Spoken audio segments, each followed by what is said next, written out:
व्यक्ति था। वह नित्य भगवान विष्णु और लक्ष्मी की पूजा करता।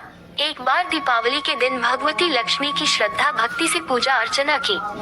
कहते हैं उसकी आराधना से लक्ष्मी प्रसन्न हुई। वह उसके सामने प्रकट हुई और उसे एक अंगूठी भेंट देकर अदृश्य हो गई। अंगूठी सामान्य नहीं थी। उसे पहनकर जैसे ही अगले दिन उसने धन पाने की कामना की, उसके सामने धन का ढेर लग गया। वह खुशी के मारे झूम उठा। इसी बीच उसे भूख लगी तो मन में अच्छे पकवान खाने की इच्छा हुई।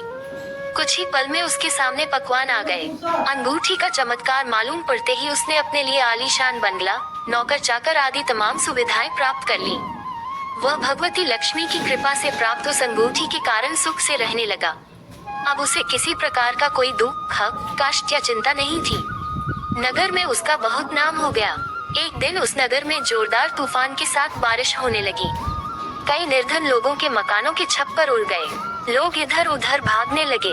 एक बुढ़िया उसके बंगले में आ गई। उसे देख वह व्यक्ति गरज कर बोला, ऐ बुढ़िया, कहाँ चली आ रही है बिना पूछे? बुढ़िया ने कहा, कुछ देर के लिए तुम्हारे यहाँ रहना चाहती हूँ।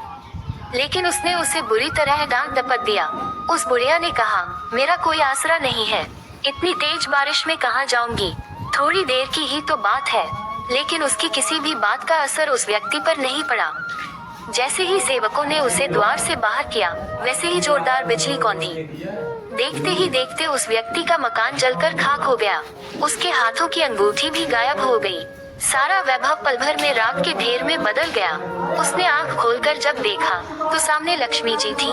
जो बुढ़िया कुछ देर पहले उसके सामने दीनहीन होकर गिड़गिड़ा रही थी, वही अब लक्ष्मी जी के रूप में उसके सामने मन मन मुस्कुरा रही थी। वह समझ गया उसने बुढ़िया को नहीं, साक्षात लक्ष्मी जी को घर से निकाल दिया था। वह भगवती के चरणों में गिर पड़ा। देवी बोली, तुम इस योग्य नहीं हो। जहाँ निर्धनों का सम्मान नहीं होता, मैं वहाँ निवास नहीं कर सकती।